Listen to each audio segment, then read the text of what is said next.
Hey everybody, welcome back to Northernlion Plays The Binding of Isaac AFTERBIRTH Plus. Welcome myself back. That's not really how that works. You can't do that. You always need somebody else to welcome you back. It's like a vampire. A vampire can't be like, you know, ask me to come in. JDYKHC38. Or maybe they can, I have no idea. Hold on, did I choose Eden? I did choose Eden. We need stuff as Eden, so it's not a bad idea. Forgive me and allow me, my trespasses and the trespasses of those who trespass against us. I am back from PAX. It's a long trip. 3 hours of driving. Or as we call it, in cities with an average single-family detached home price over $1 million, the average commute to work 5 days a week. But anyway, I'm mostly being facetious. We're back. A dinosaur's story. I had a good time. I played a decent number of video games, and I also spent some cool time with friends. There you go. That's my PAX experience in a nutshell. I wanted to get that out of the way quickly, because I know people are going to be like, did you play The Binding of Isaac Repentance? Yes. And I know you're going to ask. You're going to be like, what did you think? And the answer at this point, I got asked this many times at the convention. I don't know how to answer this question anymore. In a world in which I have been playing Isaac for 7 years, basically 7 years now, I don't know how to answer the question. How do I feel about The Binding of Isaac Afterbirth? Repentance, don't hurt me, I'm Ryan, thank you. Because basically what I defaulted to, what I've been telling people, is that I like it because it's more Isaac. And that's true. Hold on. What did we get in here? I'm gonna do it like this. We have a battery charge we could have just flown over. I'll take PhD, that's fine. I no longer understand, I guess, how to approach a demo of new Isaac content. Because I mean, here's the thing. When I was playing it, I was like, unofficially, this is like The Binding of Isaac Anti-Birth, but like officially implemented into the game. And the enemies that I saw were enemies that were definitely from The Binding of Isaac Anti-Birth. Apparently they are also working with some of the development team of The Binding of Isaac Anti-Birth. These are not scoops. This is all stuff that's been illuminated in interviews and tweets and stuff like that. So yeah, if people are asking, like, is it Anti-Birth? Yes, it's at least Anti-Birth. Let's put it that way, because I don't know if there's going to be more stuff on top of it. And then does it cost money? I don't know, but it certainly seems like the timbre of the conversation was yes. So with all that in mind, I do think, you know, people are right to assume that there's like a conversation to be had about, you know, this mod used to be free, but now it's going to be monetized and implemented into the game. Is that okay? And where I come down on that issue might be kind of annoying for some people, but I kind of feel like the answer is as long as the original creators get their cut for what, you know, was such a transformative mod, maybe it shouldn't have even been free in the first place, and then it all gets implemented into the actual version of the game, so that we can have the synergies that exist with the new stuff that's existed since Anti-Birth came out, plus the, you know, the items that are in Anti-Birth to begin with, new enemy types, bosses, paths, etc., etc. I'm for it. I can understand why people might feel differently. Basically, here's the thing. You should never trust my opinion on Isaac for a couple of reasons. One is, I'm biased both, like, professionally because, you know, my career basically hinges on this game's success and well-being. Secondarily, I love the game, so as a result, I'm not an unbiased critic. If you're on the fence about Isaac, I don't know how you'd feel about this. If you're into Isaac, I don't know if you feel the same way I do, which is basically like, hey, you know, if it's 10 bucks, 15 bucks, I'm for it, because it's more Isaac content. And yeah, I know I always get a couple of people that are like, well, it's not really 10 or 15 bucks, because you're going to get it for free. Not true. Nicholas does not talk to me. They run a disinformation campaign. As always, I'm being attacked for presenting new ideas. You know, I made sure that on, like, PAX is 4 days, it runs Friday to Monday. I made sure that I got to the demo for Isaac before Tyrone would be likely to be there. I had no information that he was like going to arrive late or something, but I was like, if I just show up as soon as possible, maybe I can sneak in incognito, get an unadulterated demo without, because what I was worried about, this is kind of what happened. I'm not going to say that it was mean-spirited, because I don't think that was the case. I think it was just, you know, it was like a IRL retrovision pill, if you catch my drift. I was previewing Afterbirth Plus, and I was asking them questions, and then they were giving me crickets. They were giving me nothing, and I said, Tyrone told you not to tell me anything, didn't he? And then the person giving me the demo was like, yeah. So, as a journalist and a very serious member of this industry, I didn't, you know, it was something I couldn't allow to happen ever again.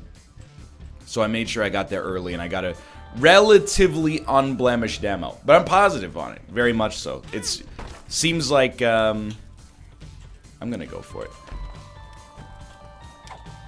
It seems like officially implemented anti-birth. That's what I'll say about that. So that's my unblemished experience with the Binding of Isaac Repentance. Did I play the Legend of Bumbo? Yes, I did. What do I think about the Legend of Bumbo? Straight up, it's like maybe the best presentation of any game I saw at PAX. The cardboard, like, hand puppet diorama style looks amazing in motion. The Match 4 puzzle gameplay, not necessarily my cup of tea. I'm reserving judgment on that for now. You know, it still seemed relatively early. But I will say, you know, I'm not much of a Match 3. It's technically Match 4, but, you know, it's in the Match 3 genre. It's just an iteration of Match 3. I didn't play long enough, really. I played for like 20 minutes, and I didn't even get through one floor of the game, so I don't know how long it is. But, I didn't get a chance to see, like, how items or, you know, new spells or something might interact to make that roguelite formula a little bit more interesting than just match 4 over and over. But, I'm interested, and I'm, like, cautiously optimistic. Either I need to get better at those kind of games, if that's going to be something that I'm going to play with any kind of consistency, or, could be a little faster. Let me just throw that out there. Just constructive, my true opinions based on the demo. Anyway. Extra, NL hates Bumbo. Not the case. Did you hear the first part of the, with a very kind and effusive praise about the presentational aspects of the game? Anyway. Pop this down here. Apart from that, you know, because Isaac is kind of like my podcast at this point, we can talk about other stuff we played at PAX.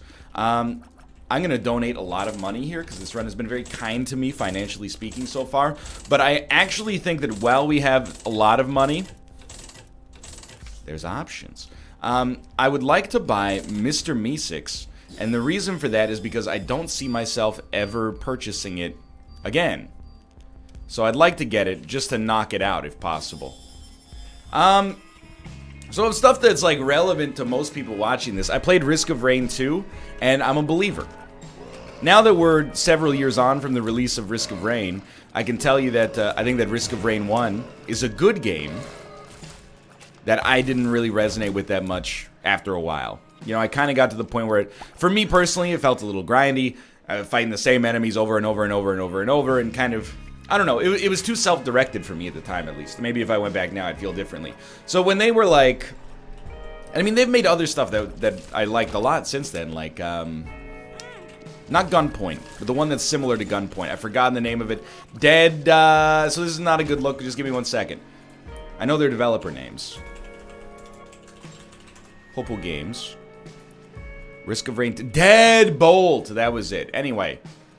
And I thought that game was cool too, but people are like, maybe not skeptical, but very interested in Risk of Rain 2 because of the fact that it's moved to a 3D, like third-person style. And I gotta tell you, I don't know if I would say I was skeptical, but when I saw it in motion, because we walked past the booth a couple of times on the, well, on multiple days of the show before we got a chance to play it, because there was a lineup on the regular, I was like, man, this looks amazing in motion.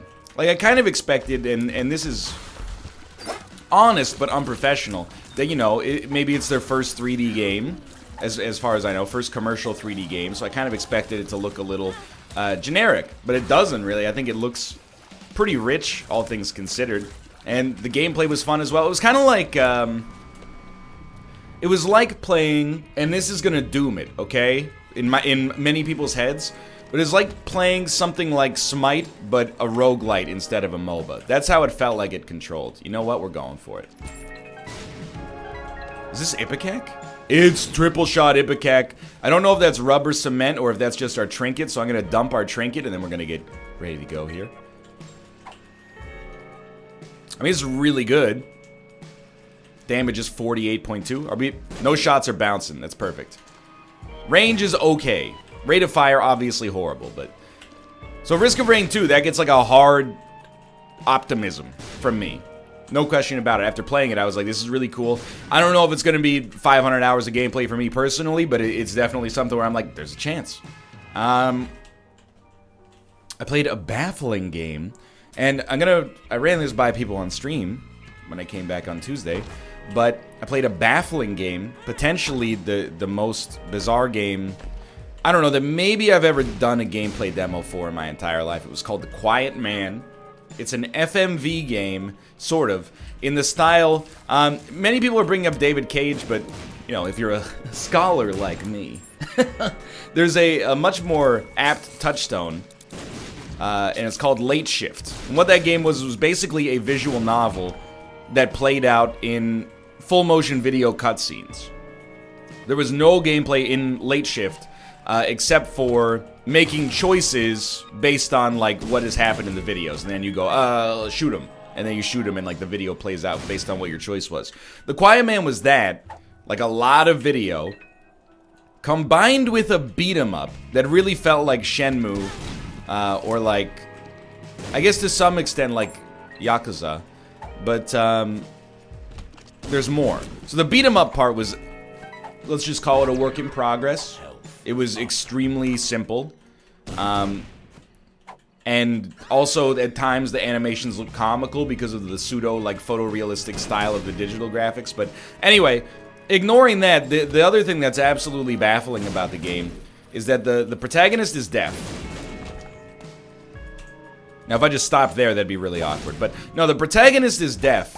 But the gameplay demo had copious cutscenes, and only the start of them had any subtitles whatsoever. You know, I understand artistic intent. You know, there's scenes in recent movies, shall we say, where, maybe some kind of space admiral does a maneuver that's seen as highly uncharacteristic and novel, but it might break the foundation of the way that space combat was done in every other movie in that franchise, so to speak. But you know, I understand you have to suspend that and be like, okay, this is what the artist was going for. I don't necessarily consider myself the kind of person that, you know, critiques things by like, well, this makes no sense within the universe, and like an aggregate nitpicking, etc., etc. But the decision to have there be like, oh, dude, no subtitles, and also the main character is deaf, was extremely strange to me. Because the demo was like a fight and then like a 20-minute cutscene where I couldn't hear anything. And maybe I couldn't hear much. By the way, I may have just ruined the run with this brimstone pickup, but maybe I couldn't hear anything because of the din of the show floor. But I really think that they're like, nah, he's deaf, so you can't hear anything. So it's like a movie. It's not a silent movie. It's a movie that you're wearing headphones for, and then sometimes there's like a beat 'em up as well. So that was very strange. Everybody who played that game, what is shooting those Ipecac shots, by the way? Why am I shooting Ipecac shots while also charging brimstone? That normally does not happen. And you know, you learn something new every day, apparently. There's still some Zane left to mine here. It's very bad, actually. And you can, I just want to shoot first, yeah. You can excuse me? That's where the freaking, like, black market potentially is. Anyway, it's bad for me because it means that I'm constantly in danger of shooting brimstone shots, or sorry, shooting Ipecac shots while charging brimstone. What I was gonna say is everybody I spoke with at PAX that played the Quiet Man was like, that was crazy. I don't understand. Like, I do get their intent. To some extent, at least, where they're like, he's deaf, so you can't hear anything. But also, you're like, yeah, but like, he's not real. So like, you've kind of made at least a demo that was very difficult to play. It wasn't difficult, thoughtful, like, oh, it really makes you think about the challenges he faces in his life. It was more just like, hey, are the headphones on? And they're like, yeah, we've had that question many times today. That's just the way the game plays.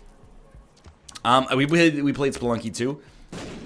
Spelunky 2 is very much like Isaac in terms of like the way that I think about talking about playing a demo of that game, which is it's more Spelunky, and it's Spelunky with new obstacles. Like it reminds you of that like glorious period when you first start playing Spelunky, where you're like, I don't know how to interface with any of this stuff. I don't know what any of these enemies are gonna do. I don't know how they're gonna interact with the environment around them. Hey, we got the left hand. So there's all sorts of weird interactions, and the one thing I will say is like we fought a mini boss. So it seems like, I mean, from what we played in the demo, it seems like there's a mini boss maybe at the end of every biome, or at least at the end of the first biome. And there were mini bosses in Spelunky 1, like the piranha, for example. But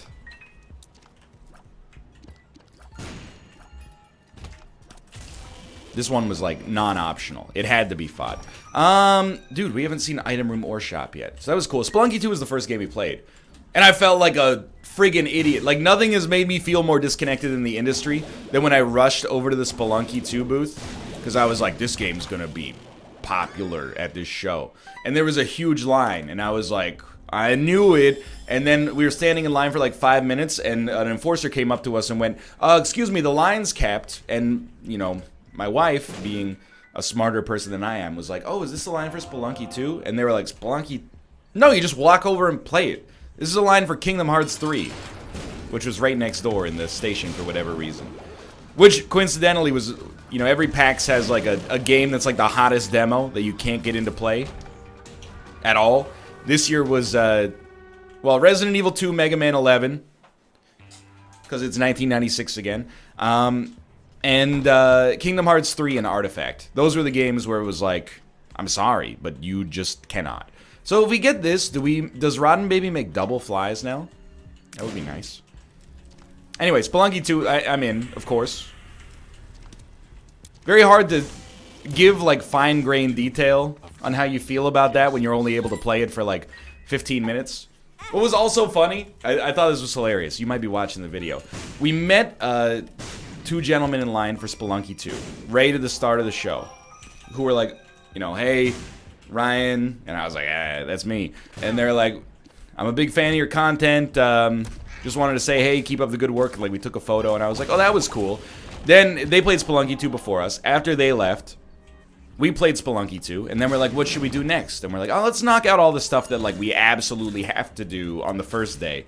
So we went and we played, Isaac Repentance, and then they were there, like, just in front of us in line. Not behind us. They were not following us. If anything, we were following them.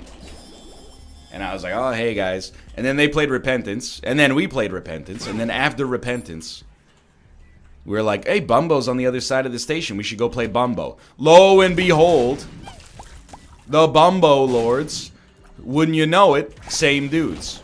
It was like the situation I've been most confident that they were real fans. I was like, your game choices line up 100% with what we were trying to play as well, which I thought was really funny. Anyway, this run's kind of coming together. I think we might have seen them in line for Risk of Rain 2 again, but that was a day later. And I'm just, basically, this is the first episode back. I'm just going to be talking about video games. We also play, I mean, we played a lot of stuff, some of which is going to, you know, show up on the NLSS, and we can talk about it then. But, like, I played the new game from Brace Yourself Games, who made Crypto the Necrodancer, and it's called Industries of Titan. It's a city builder, but it also has, like, a layer of Captain Forever remix, where you can build your own combat ships, but you don't really build, at least as of right now, from what I could tell in my demo, You don't really build the outside of the combat ships. So let's see if we get a better card. You configure the inside. So you'll be like, oh, I want to put like a bunch of shields, and the shields will protect the power generation, and then the engines will go here away from the walls where they could be easily hit, blah, blah, blah. And then you fight impossible real-time combat that could basically be described as like almost exactly the same as FTL. And I was like, you guys have got something good going on here. It's still early. You can definitely tell that it's still on the early side, but like, it's a city builder in space. But you also have kind of like a more complex element of combat. Almost like a... I mean, it's sort of civvy, I guess, but more I kind of saw it as like city skylines, but also it has like FTL wrapped in. And I was like, if this turns out, this is going to be really, really good. And so far, you know, I'm optimistic about what I saw. And I'm not just saying that because they invited us to their party on the first night where Caro Benito played. Sponsored. Yes, we will grab it. We might as well grab Little Brim at that point, I guess. I mean, this is about to end unless we get a deal with the devil on the next floor anyway, so... yeah, I'm okay with it. And if we get the deal with the devil, we can try to make it work anyway. We're lucky this one's ending relatively early, because, like, were it not for that, we might be dead because of our just god-awful rate of fire. Alright, let's try this out. As always, we played other stuff, like, just because I haven't mentioned something. The more I, like, spend time in the industry, the more I'm like, it's gotta be really hard to, like, demo your game. Like, media at PAX, not all media, all I can really speak to is streamers. They're always like, it's so hard to walk around and play video games. I'm like, yeah. Well, like, imagine, and it's not easy. Like, after 4 days, maybe even 5, depending on when you got to Seattle, walking around PAX, you know, waking up early, probably staying out too late, and demoing games and having conversations with developers over and over and explaining what you do, it is exhausting. But imagine, like, how the developers feel that they, like, you know, poured their finances and also maybe their heart and soul into these games, and then they're like, well, let's go to Seattle and see if, you know, anybody likes it. And, like, maybe constantly assuming that, like, when you're giving the demo, the people who are playing the game don't like it, and you're like, oh, this person, they haven't figured out what to do, but should I tell them what to do, or should I wait for them to discover it, and blah, blah, blah. And you're kind of like, you're constantly selling. You're like, hey, pick it up on Steam, wishlist us, etc., etc. And you have to be there the whole time. As streamers, if we're like, you want to go get lunch? We're like, sure, let's do it. Anyway, the point is, so, I always picture, and this is probably, like, egotistical. I always picture, like, when I talk to developers and play their game, they come back and they're watching, like, all the Isaac episodes, like, did he talk about us yet? Please don't do that. It makes me feel weird. There's much better uses of your time as well, as a professional person. But yeah, let's not... I don't want to be like, you know... Don't take me not saying anything about the game as, you know, the idea that it wasn't any good. Because that's not the case. Except for one that I won't mention, but I'm mostly just joking. Like, the worst thing I played on the show floor... I don't like to use the capital W word, because I think it's also, like, a great potential, stream game in the future, is The Quiet Man. Just because it's so bizarre. I have to know, like, where it goes. Let's go. But yeah, apart from that, like, I mean, PAX was good. I just played a lot of video games. Played Smash. Played Mario Party.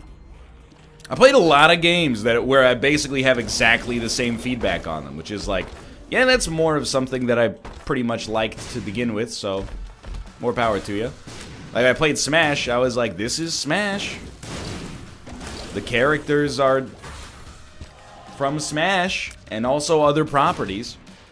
People are like, who'd you play as and how did it control? I'm like, dude, I played as Fox and Donkey Kong, okay?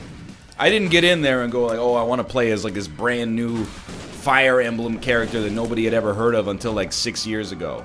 No, that's not me. I play Fox, I play Donkey Kong. In the 64 version, I play Pikachu because I'm a piece of garbage.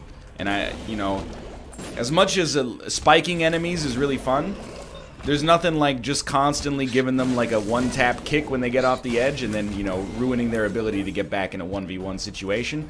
Nobody plays 64 is so slow, I can't handle it. It's definitely not because Smash became its most popular around the release of Melee when I also happened to be at exactly the right age to have all of my friends come over, and now it's canonically considered the best Smash.